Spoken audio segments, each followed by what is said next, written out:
putra aja atau putri aja atau yang bisa jagain bener gitu loh.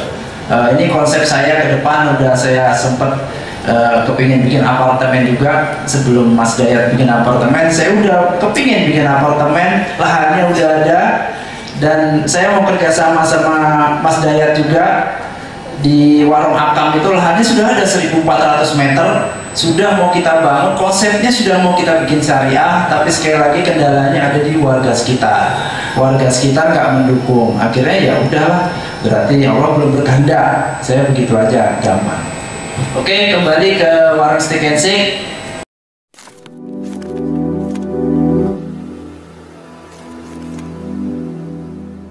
Assalamualaikum warahmatullahi wabarakatuh. Welcome back to my channel TechTD. Ya teman-teman, kita masih berhubungan dengan warung steak ya. Nah, sebelumnya di Lebaran kemarin itu kan saya sudah pernah investigasi ya. Cuma saya upload itu di 2 bulan kemarin. Nah, investigasi mengenai Royal Paragon.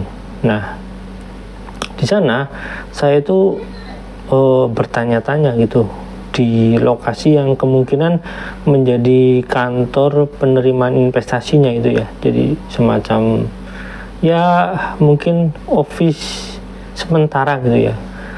Nah, cuma yang fakta yang saya temukan itu adalah warung steak gitu di jalan sekitar itu, dan saya tidak tahu apakah warung steak ini menjadi alasan dan fakta yang menguatkan bahwasanya ada kaitannya dengan judi dan Yusuf Mansur tentunya ya, karena Yusuf Mansur pemilik warung steak gitu ya. Nah, tapi saya menemukan sedikit video ini ya teman-teman, video ini, dan kebetulan saya kan sudah investigasi tersebut. Nah, nanti saya akan gabungkan langsung video ini, video yang saya temukan ini dengan video investigasi saya dan beberapa kesimpulan gitu, dan nanti saya akan menyimpulkan lagi di bagian belakangnya teman-teman. Kita lihat dulu videonya teman-teman, yuk check it out. Sekali lagi selamat datang di Yogyakarta. Udah pada makan siang belum ini? Belum. Waduh, panitianya gimana nih, belum makan siang. Di sini warung steak ya, bareng-bareng ya, nanti dijajanin sama bos kita, Jodaya. Iya. Saya ucapkan terima kasih buat Mas Dayat yang mengundang saya ke sini. Ada yang tahu The Paragon? Apa? Toko cat. Itu Paragon. Ini The Paragon bisnis kos-kosan. Ini terobosan baru menurut saya, kos-kosan ini unik juga. Kos kan biasanya bulanan, tahunan. Jadi dia bikin bisa harian, bisa mingguan, mungkin bisa jam-jaman, enggak ya? Oh enggak. Saya usul ke beliau, saya bikin supaya syariah. Karena konsep syariah ini yang membuat anak-anak kita jadi betah, yang membuat orang tua jadi nggak khawatir lagi ninggal anaknya di kos-kosan. Kos syariah ini menurut saya semua orang butuh ya, semua orang tua itu butuh anaknya itu kuliah tinggal di kos-kosan yang syariah. Yang satu kos isinya putra aja atau putri aja atau yang bisa jagain bener gitu loh. Ini konsep saya ke depan. Udah saya sempet kepingin bikin apartemen juga. Sebelum Mas Dayat bikin apartemen, saya udah kepingin bikin apartemen, lahannya udah ada, dan saya mau kerjasama sama Mas Dayat juga. Di Warung Akam itu lahannya sudah ada 1.400 meter, sudah mau kita bangun, konsepnya sudah mau kita bikin syariah, tapi sekali lagi kendalanya ada di warga sekitar. Warga sekitar nggak mendukung, akhirnya ya udahlah, berarti Allah belum berkehendak. Saya begitu aja, gampang. Oke, kembali ke Warung Steak and Shake. Royal Paragon adalah properti kondotel terbaru persembahan City Property. Terletak di jantung wisata dan pendidikan kota Jogja, lokasinya sangat dekat dengan Universitas Gadjah Mada, Universitas Islam Indonesia, Universitas Atma Jaya, area wisata Kaliurang, dan Gunung Merapi. Dengan fasilitas keamanan CCTV 24 jam, hospitality service, minimarket, fitness center syariah, kolam renang syariah, dan parkir di basement bertingkat 2 yang luas, Royal Paragon menawarkan konsep one-stop living yang akan memanjakan siapa saja. Belum lagi fasilitas Sky Lounge dan resto yang dikelola oleh Warung Group Management, perusahaan kuliner terkemuka yang terkenal dengan brandnya Warung Steak and Shake.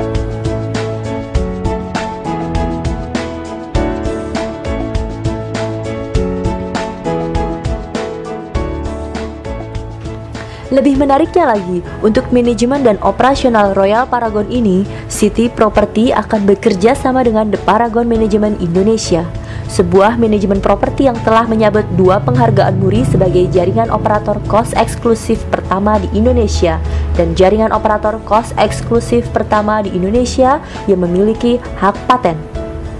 Insya Allah, didukung pengalamannya mengoperasikan puluhan unit kos eksklusif dan hotel yang tersebar di seluruh Indonesia, The Paragon menjanjikan profesionalitas di dalam mengelola Condotel Royal Paragon ini. Tentunya dengan prinsip-prinsip berbasis syariah.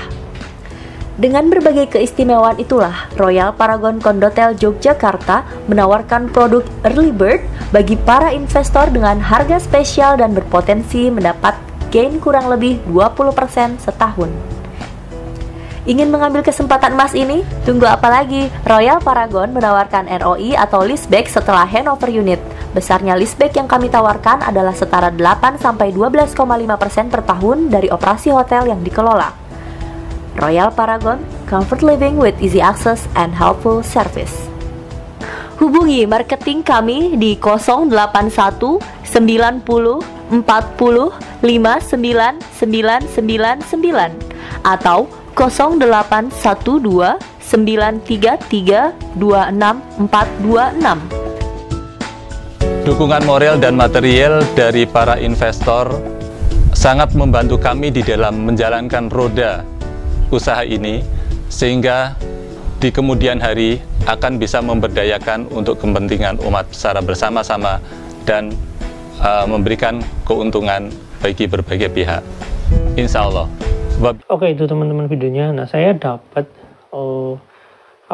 informasi dari Facebook di sini, tulisannya Royal Paragon UST YM. Nah, di sini jelaskan Yusuf Mansur ya, yang singkatannya YM gitu. Kita ambil bagian yang paling belakang di sini, yang pertama kali posting yaitu di tahun 2013 November tanggal 25. Nah, teman-teman nanti saya screenshot ya. Ini postingan pertamanya kayak gitu.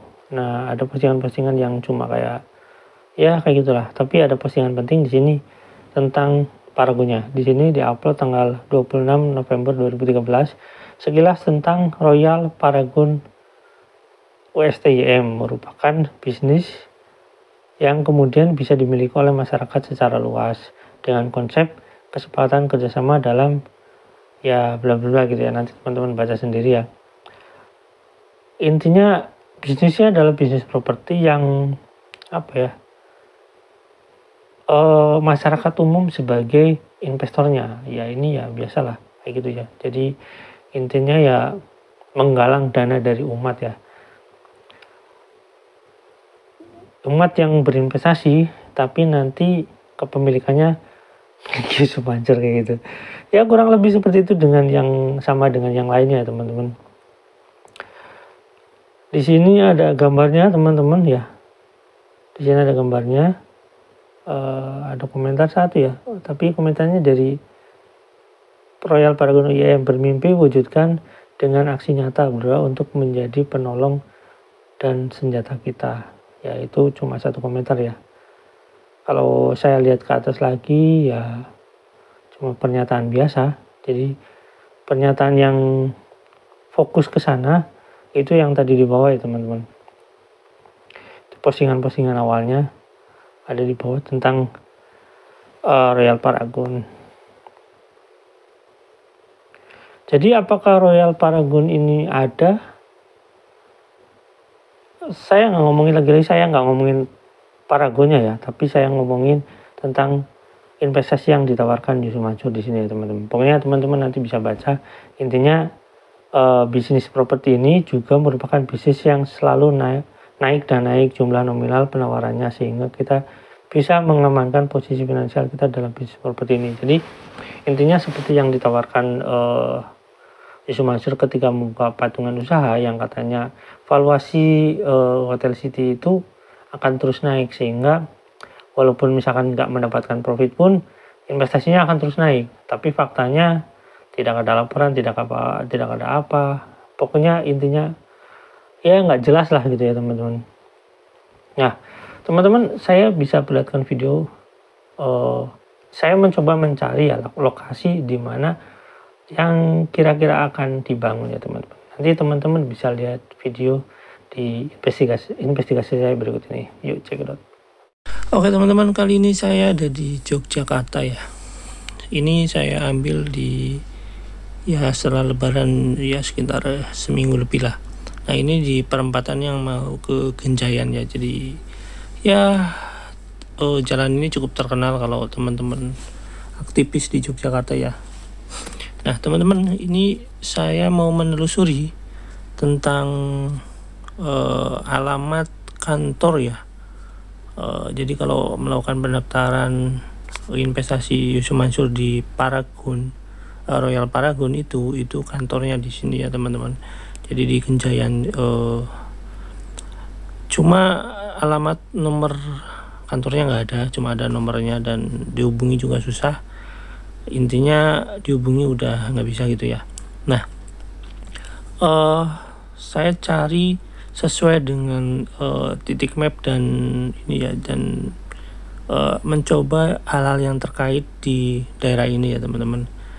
Nah, kalau melihat dari titik mapnya, kalau misalkan saya cari itu di daerahnya udah deket sini ya teman-teman, tapi masih di depan lah gitu ya. Jadi intinya teman-teman, investasi ini ya, ini saya coba berhenti sebentar nyari apakah masih ini, karena ini kan titik mapnya nggak terlalu jelas ya, jadi saya berhenti tapi masih di depan. Nah intinya investasi ini investasi yang mirip seperti patungan usaha gitu ya, kayak Hotel City. Dan sebenarnya penawarannya kayak gini nggak cuma 1 atau 2, masih ada lagi ya teman-teman.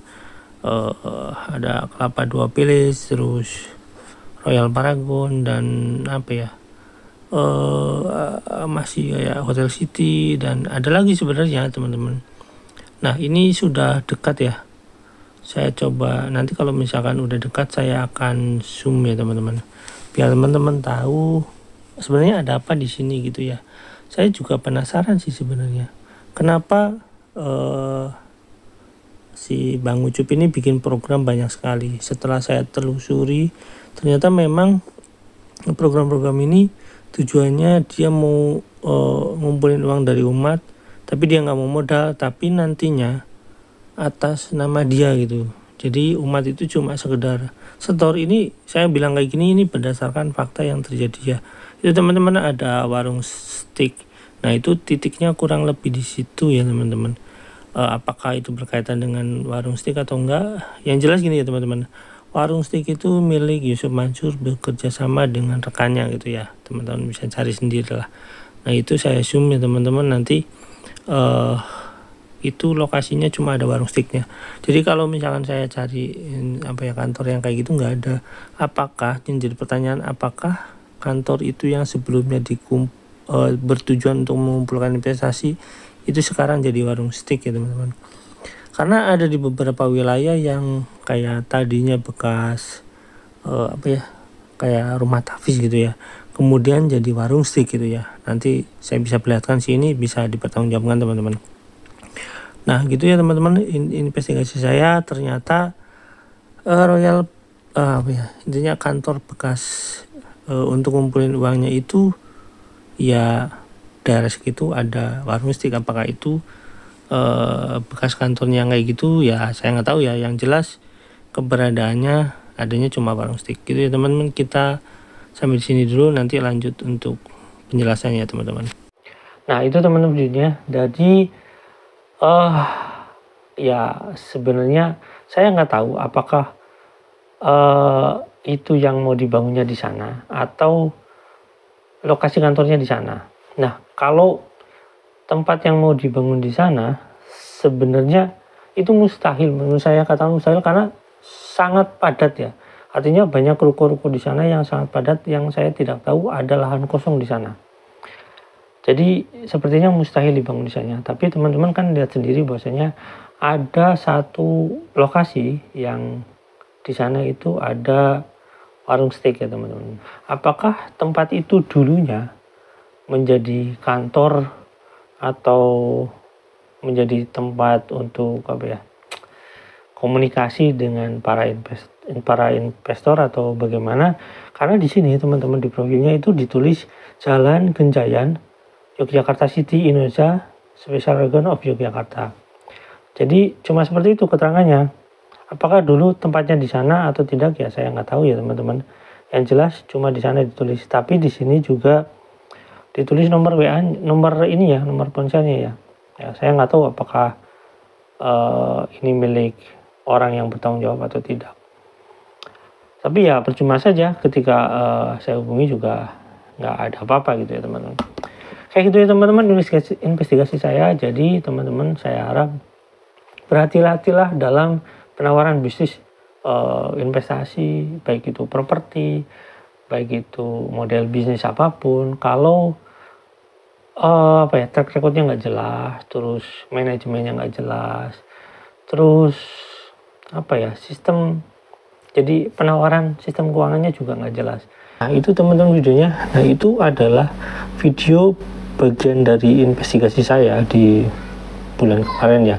Di sana saya menemukan lokasi yang kemungkinan menjadi kantor penerimaan investasi, dan saya juga kan tidak tahu apakah itu nggak jadi sebabnya apa atau bagaimana, apakah sudah menerima uang sekian atau bagaimana ya saya nggak tahu, tapi itu sudah ditawarkan bareng dengan proyek patungan usaha Hotel City ya teman-teman.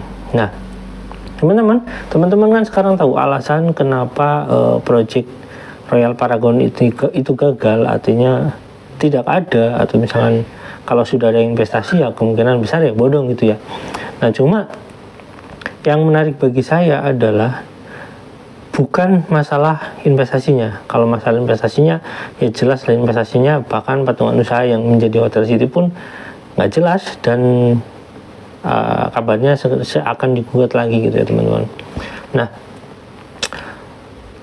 kalau kita lihat dari semua latar belakang investasi, terkecuali yang berkaitan dengan training net gitu ya, saya nggak menemukan ada peran judi di sana. Nah cuma kalau berkaitan dengan warung steak, investasi Yusuf Mansur, itu selalu ada nama judi di sana gitu. Dan aneh teman-teman, kenapa saya katakan aneh? Karena proyek-proyek yang dilakukan oleh Yusuf Mansur itu, judi itu dalam kaitannya dengan penerimaan uang itu nggak pernah ada, tapi selalu masuk dalam proyek utamanya. Dan dalam artian gini, misalkan Hotel City, judi itu kalau kita lihat di SK Kemenkumham itu, judi itu yang saya punya ya, judi itu adalah direkturnya ya teman-teman. Jadi kalau kita melihat ya investasi misalkan ya pada saat lalu itu sebelum patungan usaha itu ada Moyavidi. Nah, pada saat penerimaan investasi Moyavidi ini, Yusuf Mansur dan Jody itu yang pergi ke Medan itu ada di sana Jody. Nah, apakah Jody ini memang dipersiapkan sebagai ikon di perusahaannya yang secara keuangan itu nggak dilibatkan langsung, kecuali warung steak pun juga belakangan ya Yusuf Mansur itu mulai berani berkoar-koar ya, sedangkan Jody sendiri beberapa tahun yang lalu bilang dia berdiri sendiri gitu ya. Nah, seberapa jauh keterlibatan Jody kalau menurut Pak Iqbal ya semua ya bukan semua, saya cuma bilang kalau menurut Pak Iqbal ya, menurut Pak Iqbal ini ya, jadi banyak warung steak yang terlibat dalam penerimaan sedekah untuk ya berinvestasi dana sedekahnya gitu ya. Apa ya ibaratnya, ini kayak dalam tanda kutip ya, itu kayak ngerampok sedekah buat kepentingan investasi dia gitu. Nah teman-teman, menurut teman-teman bagaimana?